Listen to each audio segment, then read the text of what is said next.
ধন দাবীৰ অভিযোগত জুৰিয়া দুই সাংবাদিকক গ্ৰেপ্তাৰ। ইয়াৰে এজন গুৱাহাটীৰ এটা ছেটেলাইট চেনেল জুৰিয়াৰ সংবাদদাতা ছাদ্দাম হুছেইন আৰু তথাকথিত পৰ্টেল সাংবাদিক খাইৰুল ইছলামক গ্ৰেপ্তাৰ। আবু ছাম্মা নামৰ এজন ব্যক্তিৰ এজাহাৰৰ ভিত্তিত দুয়োজনক আটক কৰি সোধা পোছাৰ অন্তত জুৰিয়া আৰক্ষীয়ে গ্ৰেপ্তাৰ কৰে।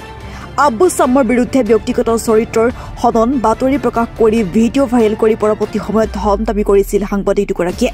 কেৱল এয়াই নহয়, ছাদ্দাম হুছেইন নামৰ সাংবাদিকজনৰ বিৰুদ্ধে ইয়াৰ পূৰ্বে উত্থাপিত হৈছিল কেইবা কোটি বৃহৎ কেলেংকাৰী অভিযোগ, যাৰ বাবে জুৰিয়াৰ প্ৰেছ ক্লাবে নিলম্বিত কৰিছিল ছাদ্দামক।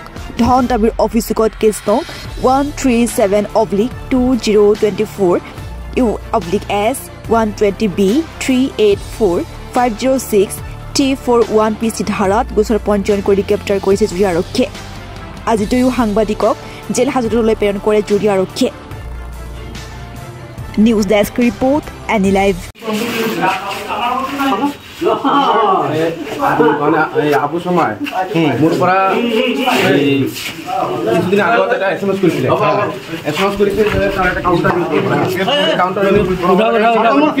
কি ক'লে কাউণ্টাৰ নিউজ বনাব লাগে বুলি SMS কৰিছে। তাৰ পিছত ফোন কৰিলে, ফোন কৰি ছাদ্দামৰ দূৰ নাই, ছাদ্দামৰ কোনো দূৰ নাই, ছাদ্দামৰ দূৰ আছে নেকি? নাই নাই, ছাদ্দামৰ কোনো দূৰ নাই। ছাদ্দামক ষড়যন্ত্ৰ বুলি হৈছে নেকি? সম্পূৰ্ণ ষড়যন্ত্ৰ বুলি হৈছে এইটো, সম্পূৰ্ণ ষড়যন্ত্ৰ বুলি হৈছে এইটো, সম্পূৰ্ণ মেকিং কৰিছে এইটো। আৰু কি ধুনীয়াকৈ তদন্ত কৰিলে সম্পূৰ্ণ কথা ওলাই পৰিব।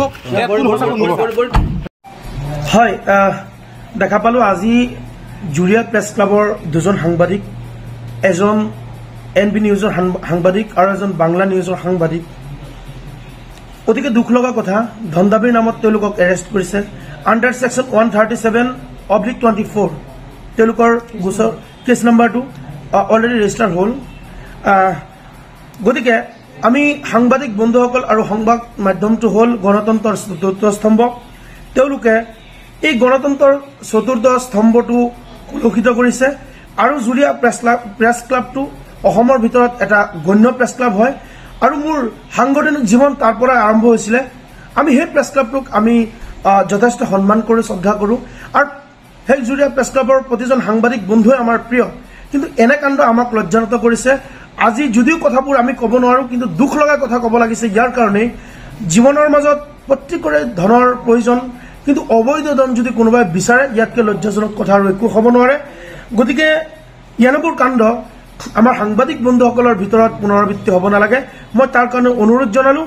আৰু যদি ইয়াৰ লগত আৰু কোনোবা জড়িত আছে, অবৈধভাৱে যিসকলে বেয়া কাম কৰে তেওঁলোকৰ পৰা টকা ধন কোনোবাই দাবী কৰে, এইটো বেয়া কথা, কোনো কৰিব নালাগে, মই তাৰ কাৰণে অনুৰোধ জনালোঁ।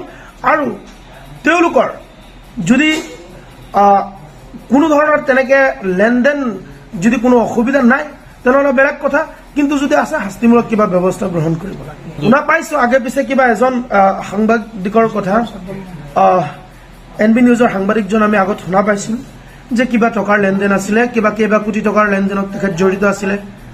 আৰু বস্তুবোৰ আজিলৈকে এনেকৈ আছিলে। কিছুদিন তেওঁলোকক আমি সামাজিক মাধ্যমত আৰু আমাক লগভাগ দেখা পোৱা নাছিলোঁ, কিছুদিন আঁতৰত আছিলে। বাকীখিনি ইমান নাজানো যদিও বেয়া কামবোৰৰ পৰা সদায় আঁতৰত থাকিব লাগে।